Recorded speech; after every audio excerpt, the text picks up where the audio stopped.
My husband hit me during an argument at his parents' house. His mother didn't shout, she just said, "You finally became your father," and left the room in tears. The silence that followed was deafening. My husband stood there, his hands still raised, breathing hard. His father sat frozen at the dinner table, fork halfway to his mouth. Nobody moved, nobody spoke. The only sound was his mother's footsteps climbing the stairs and the soft click of her bedroom door closing. I touched my face where his palm had connected.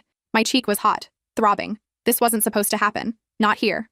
Not in front of them. We'd been arguing about money again. About the credit card bills he'd been hiding. About the gambling debts I'd discovered last week. $15,000 he'd lost in 3 months. I'd brought it up at dinner because I thought having his parents there would keep him calm. I was wrong. When I mentioned the bank threatening foreclosure, he exploded. Called me a nagging bitch.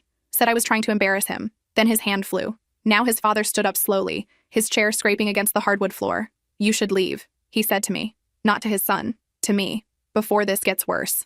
My jaw dropped. "Before it gets worse? Your son just hit me and you want me to leave?" His father's eyes were cold. I've seen that look before. Last Christmas when my husband shoved me into the pantry door. Easter when he grabbed my wrist so hard it bruised. His father had been there both times. He'd always looked away. "Go upstairs and apologize to your mother," his father said to my husband. Then he turned to me. "You need to learn when to keep your mouth shut about private matters." That's when I understood. This wasn't the first time someone had been hit in this house. His mother's words echoed in my head. "You finally became your father. Finally." Like it was inevitable. Like she'd been waiting for this moment, dreading it for years. I walked upstairs instead of leaving. Found his mother's room. The door was unlocked. She sat on the edge of her bed, staring at her hands. Hands that probably knew exactly how my cheek felt right now. How many times, I asked. She didn't look up. "Does it matter?" "It always matters," I said. She finally met my eyes. 32 years. It started 6 months after the wedding. A shove during an argument, then a slap, then worse. I wanted to leave so many times. "Why didn't you?" I asked, though I already knew.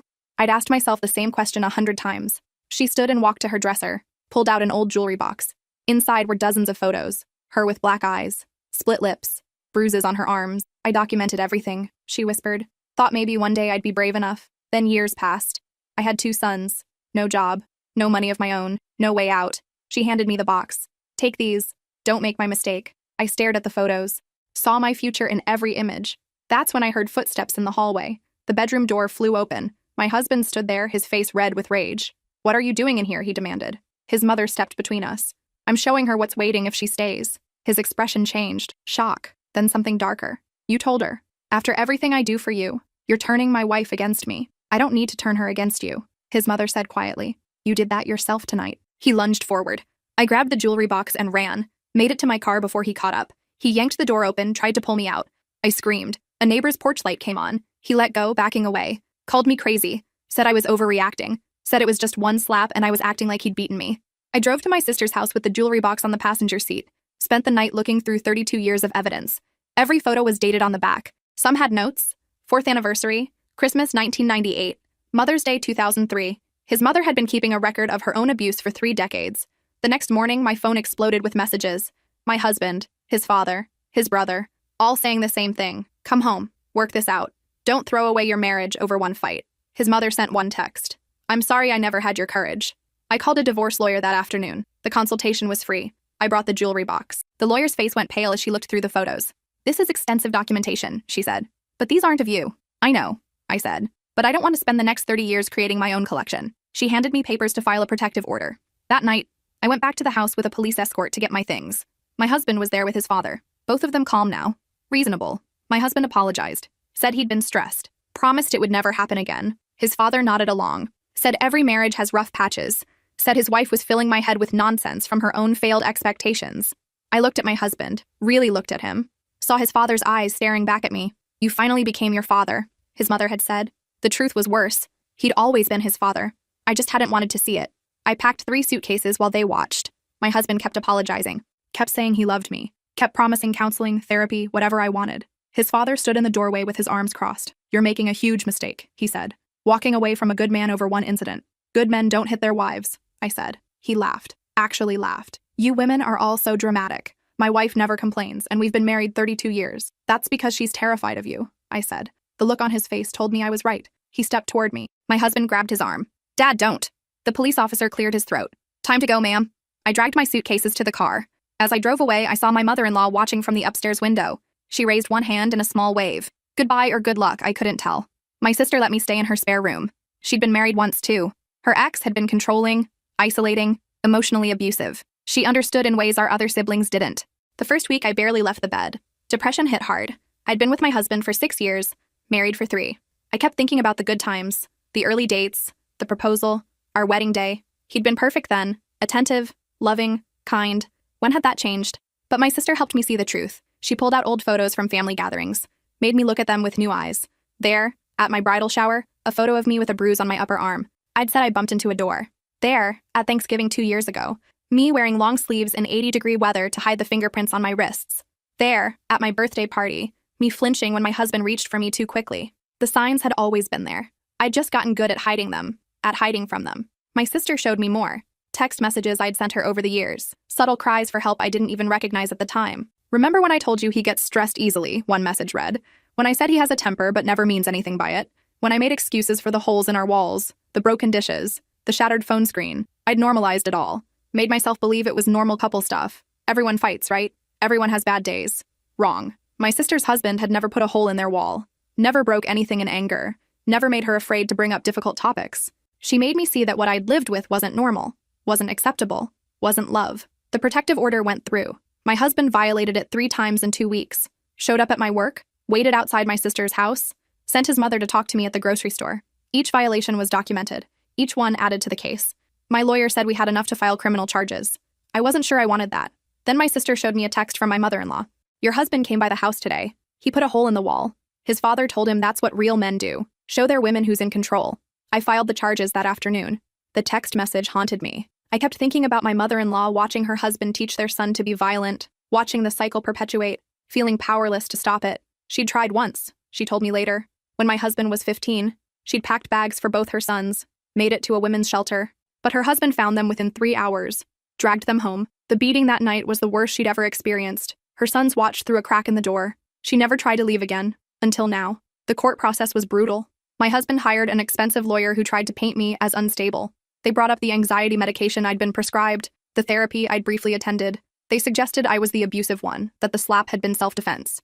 They claimed I'd provoked him, that I was vindictive, that I was trying to steal his assets and destroy his reputation. His lawyer questioned me for 3 hours, asked why I'd stayed if things were so bad, why I hadn't reported the earlier incidents, why I had no photos of my own injuries if the abuse was real, why I'd waited until after discovering his gambling debts to suddenly claim abuse.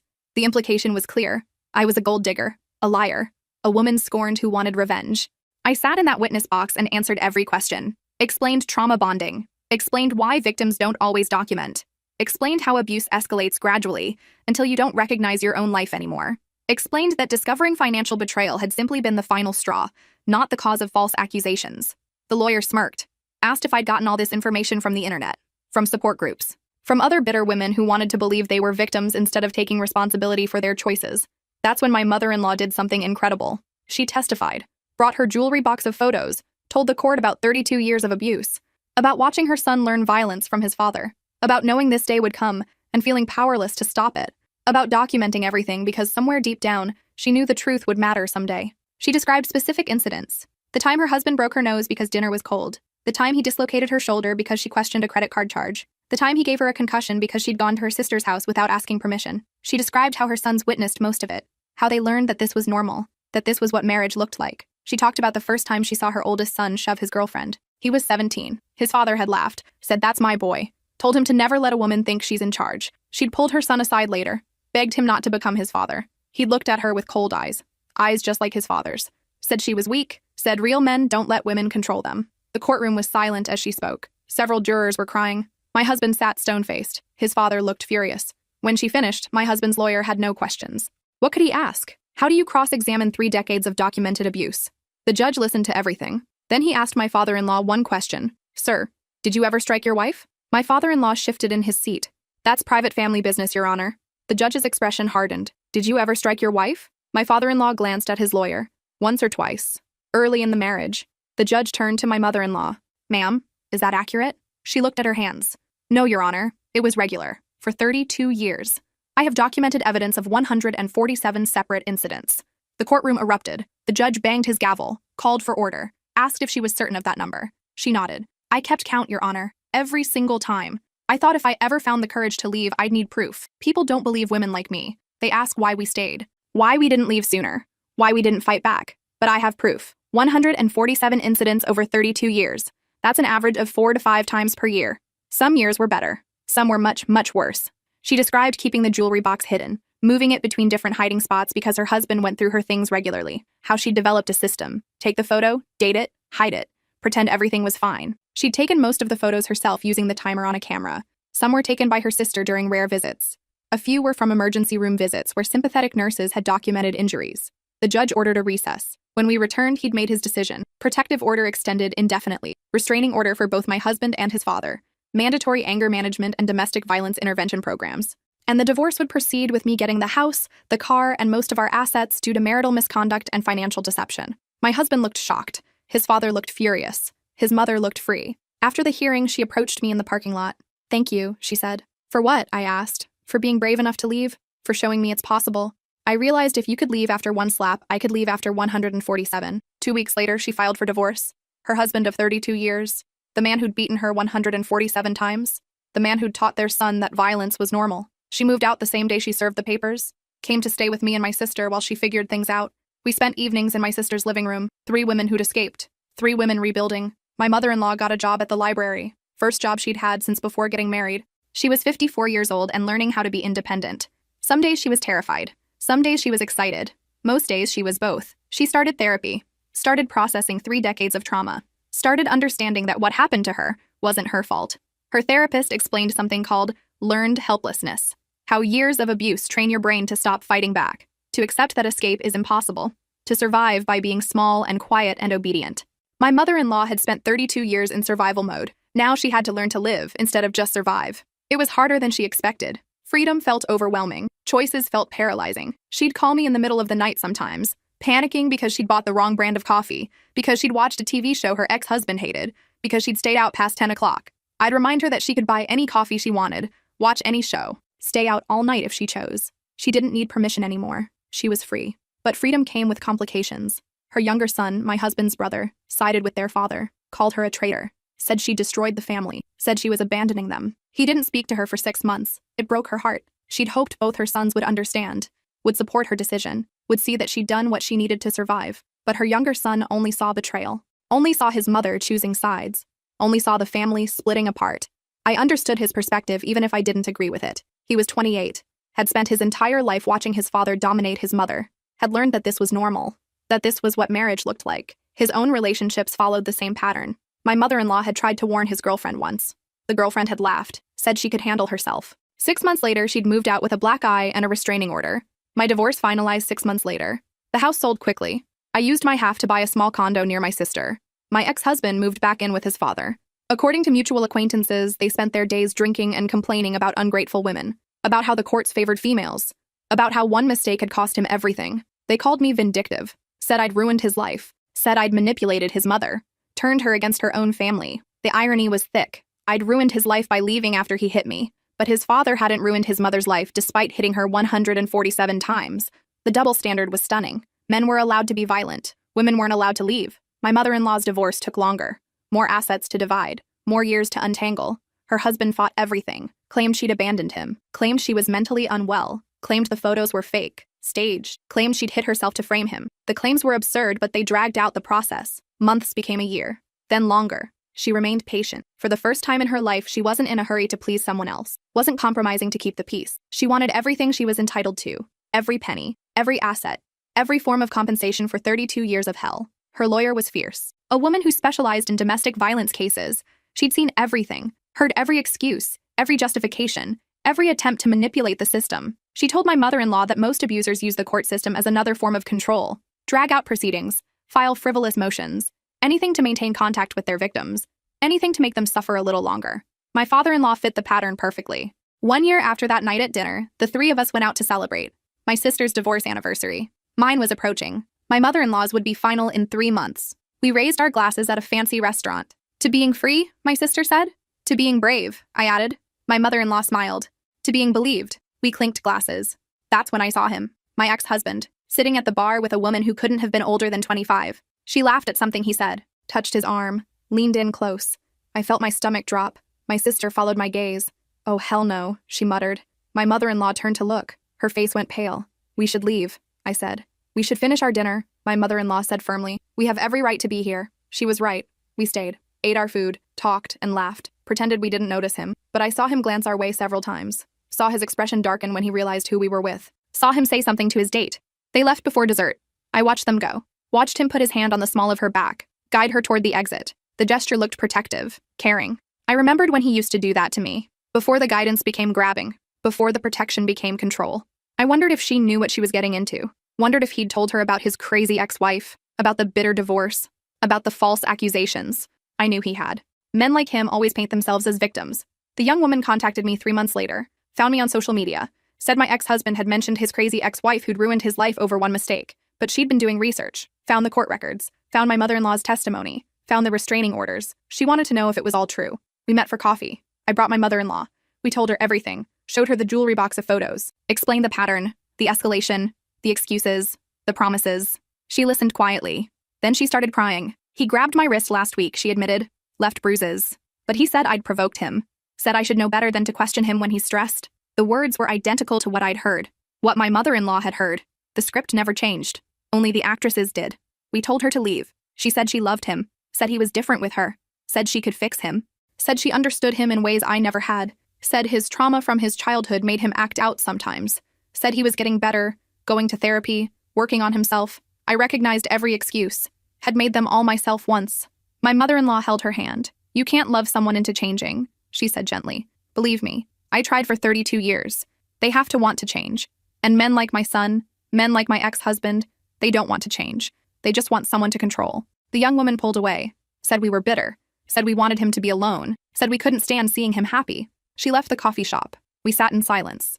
My mother-in-law cried. I'm watching history repeat itself, she said. I'm watching another woman make the same mistakes, and I can't stop it. I held her hand. You tried. That's all you can do. Give her information. Give her a lifeline. The rest is up to her. She called 4 months later, from a hospital. He'd pushed her down the stairs during an argument, broken her wrist and 3 ribs. She was pressing charges. I visited her in the hospital. She looked small in the bed, younger than 25. She asked if it ever got easier, if the fear ever stopped. I thought about lying, thought about offering false comfort. Instead, I told her the truth. Some days are harder than others. Some days I still flinch at loud noises, still have nightmares, still wonder if I could have left sooner. But yes, it gets easier, and the fear does stop. Eventually, she pressed charges. My ex-husband was convicted of assault, sentenced to 18 months, served 9. The prosecution had used his prior restraining orders as evidence of a pattern, used my testimony about his escalating behavior, used his mother's testimony about his learned violence. The judge noted that this wasn't a one-time incident. This was a man who'd been taught violence at home, who'd used violence in his first marriage, who was now using violence again. The pattern was undeniable. When he got out, he moved to another state, started fresh somewhere no one knew his history. I hoped he'd changed. Knew he probably hadn't. Men like him rarely do. Men raised by fathers like his almost never do. The cycle continues until someone brave enough breaks it. My mother-in-law's divorce finalized while my ex-husband was in prison. She got the house, half the retirement fund, and alimony for 10 years. Her ex-husband fought it bitterly. Said she didn't deserve anything after abandoning their marriage. The judge disagreed. Reminded him of the 147 documented incidents. Reminded him that his son was in prison for doing exactly what he'd taught him. Reminded him that consequences eventually arrive, even if they take 32 years. The alimony clause included a stipulation. If he contacted her in any way, he forfeited all rights to modify the payments. 1 text message, 1 email, 1 drive-by of her new apartment. Any contact meant she got everything, and he lost any ability to reduce payments. The judge said it was necessary to protect her from ongoing harassment, to give her real freedom, real safety. My father-in-law couldn't help himself. Within 3 weeks, he showed up at the library where she worked, demanded to talk to her, made a scene in front of patrons and coworkers. Security called police. He was arrested for violating the restraining order. The divorce agreement was modified. She got everything. The full retirement fund, the house with no split, increased alimony. He'd lost it all because he couldn't accept that she'd really left, that she'd really chosen freedom over him. 2 years after that dinner, my mother-in-law invited me to lunch. She'd been seeing someone, a widower she met at the library. He was gentle, patient, kind. Nothing like her ex-husband. I'm terrified, she admitted, of getting hurt again, of choosing wrong again. I held her hand across the table. You're not the same person who married him, I said. You know the warning signs now. You know your worth. You won't accept less than you deserve. She smiled. When did you get so wise? When I decided my future didn't have to look like my past, I told her. The widower's wife had died from cancer 5 years earlier. He'd spent those years grieving, healing, learning to live alone. He wasn't looking for someone to take care of him, wasn't looking for someone to control. He wanted a partner, an equal, someone to share life with, not someone to dominate. My mother-in-law said their first date had been terrifying. She'd flinched when he reached across the table, had apologized profusely for ordering the wrong wine, had asked permission to go to the restroom. He'd been confused at first, then concerned, then gentle. He'd asked if someone had hurt her. She'd nodded. He'd said he was sorry, that she deserved better, that she'd never have to ask his permission for anything. She married the widower a year later, small ceremony, just close friends and family. I stood beside her as her maid of honor. My sister was there. The young woman my ex-husband had hurt was there too. She'd become part of our circle, our group of survivors. The wedding was beautiful, simple, joyful. My mother-in-law cried during her vows, happy tears this time. When she promised to love and cherish, everyone believed her. When her new husband promised to protect and honor, we all knew he meant it.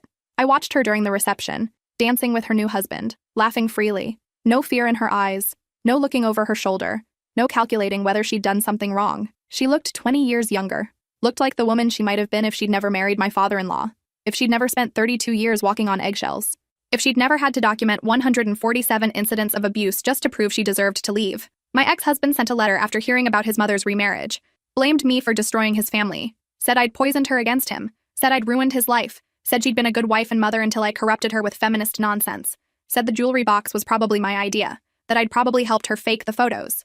The letter was unhinged, rambling, desperate. I didn't respond. Instead, I added the letter to a file I kept. Documentation. Just in case. My mother-in-law told me not to worry. He couldn't hurt us anymore. But I knew better. Men like him always found new targets, always found someone to blame, always found excuses. Her younger son still wasn't speaking to her, still blamed her for the divorce, for his father's loneliness, for breaking up the family. He'd been arrested twice for domestic violence. Both times the charges were dropped when the victims refused to testify. My mother-in-law grieved for him, for the person he could have been if he'd grown up in a different home, but she accepted that she couldn't save him. He had to want to change, and he didn't. 3 years after that night, 3 years since the slap that changed everything, I was shopping when I ran into my ex-father-in-law. He looked older, tired, angry, alone. "You happy now?" he spat. "You destroyed my family." "Your wife destroyed it," I said calmly, by finally telling the truth. He stepped closer. My hand found my phone, ready to call for help. He must have seen the movement because he backed off. "You'll regret this," he said. "All of you will." Then he left. I reported the encounter to police, added it to the file. My lawyer said there wasn't enough for a restraining order violation, but it was good to document. Everything gets documented now. Every threat, every encounter, every message. I learned that from my mother-in-law. Evidence matters. Truth matters. Documentation can save your life. The encounter shook me more than I wanted to admit. I'd thought I was past the fear, past the constant vigilance, but seeing him brought it all back. The way he'd stood in the doorway that night, watching his son pack my things, defending the violence, justifying the abuse. I called my therapist, made an emergency appointment, spent an hour crying about how unfair it was that I still had to be afraid, that I still had to look over my shoulder, that leaving hadn't meant the end of the trauma. My therapist reminded me that healing isn't linear, that triggers are normal, that seeing my abuser's father, the man who'd taught him violence, would naturally bring up old feelings. She said the fact that I'd documented the encounter, called police, taken steps to protect myself showed how far I'd come. That 3 years ago I would have minimized it, would have told myself I was overreacting, would have gone home and blamed myself. Now I knew better. Now I protected myself. Last month I got a call from Victim Services. My ex-husband had been arrested again. Different woman. Same pattern. Assault during an argument. This time the sentence would be longer. Repeat offender. History of violence. The prosecutor wanted to know if I'd be willing to testify about his pattern of abuse. I said yes immediately. Some people deserve second chances. Men who hit their wives aren't those people. The prosecutor explained how my testimony would work. I'd describe the relationship, the escalation, the violence, the court proceedings, show the pattern. She said my ex-husband's lawyer would try to discredit me, would suggest I was bitter, vindictive, that I'd already gotten my revenge through the divorce and now wanted more. I told her I didn't care. If my testimony could help put him away longer, protect this new woman, show the jury that this was a pattern, not an aberration, I'd sit on that stand for hours. The trial is next month. I'll testify, tell my story, show the pattern, hope the jury sees what I now see clearly. That violence isn't a one-time mistake. It's a choice. Made over and over, learned from fathers, taught to sons, perpetuated until someone says enough. My mother-in-law will testify too. About raising a son in a violent home, about failing to protect him from his father's example, about watching him become exactly what she'd feared. She's forgiven herself now, understands she was a victim too, understands that leaving took courage she hadn't yet found, but she carries guilt. Wonders if her son would be different if she'd left sooner, if she'd broken the cycle before it reached the next generation. I remind her that he made his own choices, that adult men are responsible for their own actions, that she did the best she could with what she had. She nods, says she knows, but the guilt remains. Her therapist says survivor's guilt is common, that she's mourning the son she thought she had, the son she hoped she'd raised. She's accepting that the little boy she loved became a violent man, that knowing why it happened doesn't change that it did happen, that understanding his trauma doesn't excuse his choices. It's a hard truth, probably the hardest truth she's ever had to accept. The young woman will testify. She's stronger now, in therapy, rebuilding her life. She works at a domestic violence shelter, helps other women escape, turns her pain into purpose. She told me once that meeting us saved her life, that seeing our survival gave her hope, that knowing we believed her made all the difference. She'd gone to the police after the staircase incident. They'd asked what she'd done to provoke him, asked if she'd been drinking, asked why she didn't just leave. She'd almost given up, almost dropped the charges. Then she remembered us, remembered my mother-in-law's photos, remembered that we'd believed her even when she didn't believe herself. She'd persisted, pushed through the invasive questions, the victim blaming, the implications that she'd somehow asked for it. Her lawyer had been excellent, had prepared her for every ugly tactic the defense would use, had told her that her job was to tell the truth and let the jury decide. The jury had decided he was guilty, had seen through his charming facade, had seen the real man underneath. Now she helps other women do the same, sits with them in court, holds their hands through medical exams, helps them document injuries, helps them understand that they're not crazy, not overreacting, not asking for it. She's become an advocate, a voice for women who are still finding theirs. My sister will be there, supporting all of us. She's remarried now, to a man who's never raised his voice, let alone his hand, who treats her like she's precious, who makes her laugh. She says sometimes she still can't believe her luck. I tell her it's not luck. It's choosing better. It's knowing what you deserve and accepting nothing less. It's breaking patterns. It's refusing to settle for less than genuine respect and kindness. Her new husband is everything her ex wasn't. Communicative, supportive, equal. They make decisions together, split chores fairly, respect each other's boundaries. It's so different from her first marriage that sometimes she feels guilty for being happy. Her therapist says that's normal, that survivors often feel they don't deserve good things. That trauma teaches you to accept less, to believe you're not worth more. Unlearning that takes time. I'll walk into that courtroom next month with my head high. I'll tell the truth about what happened in that house 3 years ago. About the slap that wasn't the beginning but also wasn't the end. About a mother-in-law who'd kept evidence for 32 years. About a pattern that stretched across generations. About a family where violence was normal and silence was expected. And I'll walk out knowing I broke the cycle. Not just for me, but for every woman who comes after. For every daughter who might have been raised thinking abuse was love. For every son who might have learned to use his hands for violence instead of kindness.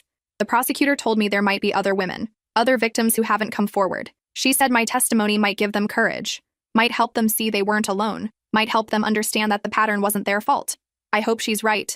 I hope somewhere there's a woman watching the news coverage, seeing my face, hearing my story, realizing she deserves better, realizing she can leave, realizing she's not alone. My mother-in-law was right that night. My ex-husband did finally become his father, but she was wrong about one thing. It wasn't finally. He'd always been his father's son. The violence was always there, waiting. Learned young and practiced often. I just hadn't wanted to see it. Hadn't wanted to admit I'd married a man capable of what his father had done for 32 years. I think back to our dating period, the red flags I missed. The time he punched a wall during an argument. I'd thought it was just frustration, just stress. The time he'd grabbed my arm too hard, left fingerprints. He'd apologized profusely, said he didn't know his own strength. The time he'd yelled at a waitress who'd gotten our order wrong, made her cry. I'd been embarrassed but made excuses. He was hungry. He'd had a bad day. Everyone has moments. But they weren't moments. They were glimpses, warnings. Red flags I ignored because I wanted the relationship to work, because I'd invested time, because I loved him, because I believed people could change. I know better now. People can change, but only if they want to, only if they do the work, only if they take responsibility.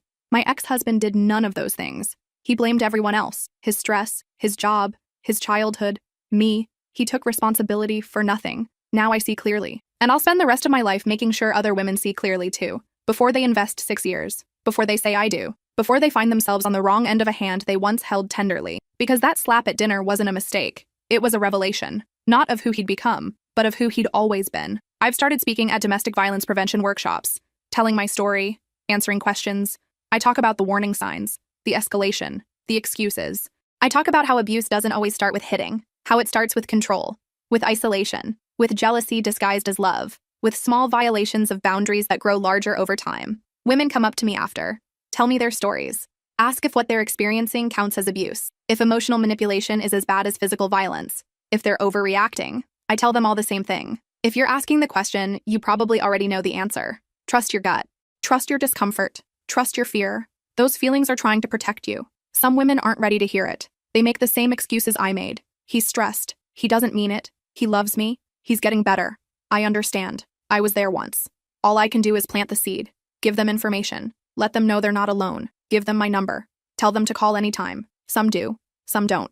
But I keep speaking, keep sharing, keep hoping I reach someone before it's too late. And I got out. We all got out. And we're never going back. My mother-in-law is happy for the first time in decades. The young woman is rebuilding her life. My sister has found real love. I'm learning to trust again. Learning to not flinch at raised voices. Learning that conflict doesn't have to mean violence. Learning that I deserve respect, deserve kindness, deserve peace. Some days are harder than others. Some days I see a man who looks like my ex and my heart races. Some days I have nightmares about that night at dinner, about his hand connecting with my face, about his father telling me to leave, about feeling so alone in that moment, about wondering if anyone would believe me, about questioning whether I was overreacting. But then I remember my mother-in-law handing me that jewelry box. I remember the police officer who took my report seriously. I remember the judge who listened. I remember the lawyer who fought for me. I remember my sister who gave me a place to stay. I remember the women who came before me and the women who will come after. I remember that I'm not alone. I was never alone. The trial starts in 2 weeks. I'm ready. We're all ready. Ready to tell the truth. Ready to face him one more time. Ready to show that jury exactly who he is. Not who he pretends to be. Not the charming man who sits at the defense table in a nice suit. But the real man. The violent man. The man who learned from his father that women are property. That violence is control. That consequences are for other people. My mother-in-law called me yesterday. Said she's nervous about testifying. About seeing her son in court. About admitting to the world that she raised a violent man. I told her she didn't raise him alone. His father raised him too. Taught him everything he knows about hurting women. That genetics and environment aren't destiny, but they're powerful teachers. That she did the best she could. That she's breaking the cycle now, even if it's 32 years late. She cried. Said she should have left when the boys were young. Should have protected them from witnessing violence. Should have shown them that abuse wasn't normal. I reminded her that she'd been a victim too. That you can't pour from an empty cup. That she'd been in survival mode. That leaving is a process, not a moment. That she'd needed to save herself before she could save anyone else. The young woman called too. Asked if she was strong enough for this. Strong enough to sit on that stand. Strong enough to face him again. Strong enough to tell her story to strangers. I told her she'd already proven her strength. She'd pressed charges. She'd left. She'd rebuilt. She'd survived. The testimony was just words. And words couldn't hurt her anymore. Not like he had. Not like he could again. My sister asked if I wanted her to come to the trial. To sit in the gallery. To be visible support. I said yes. I want him to see us all there. Want him to see that we're united. That we're strong. That we're not afraid anymore. Want him to see what he lost. Not possessions. Not property. But real relationships.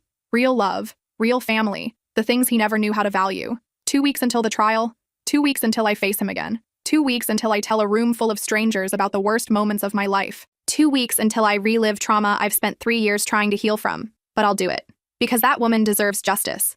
Because the next woman deserves protection. Because the cycle has to end somewhere. And it ends here. With me. With my mother-in-law. With the young woman. With my sister. With every woman who's ever said enough. Who's ever walked away. Who's ever chosen herself over staying. Who's ever believed she deserved better. We're the cycle breakers. The pattern interrupters. The ones who say this far and no further. That slap at dinner changed my life. But not in the way my ex-husband intended. He meant to put me in my place. To shut me up. To show me who was in control. Instead, he showed me the truth. Showed me who he really was. Showed me what my future would look like if I stayed. Showed me that I had a choice. And I chose freedom. Chose safety. Chose myself. Best decision I ever made.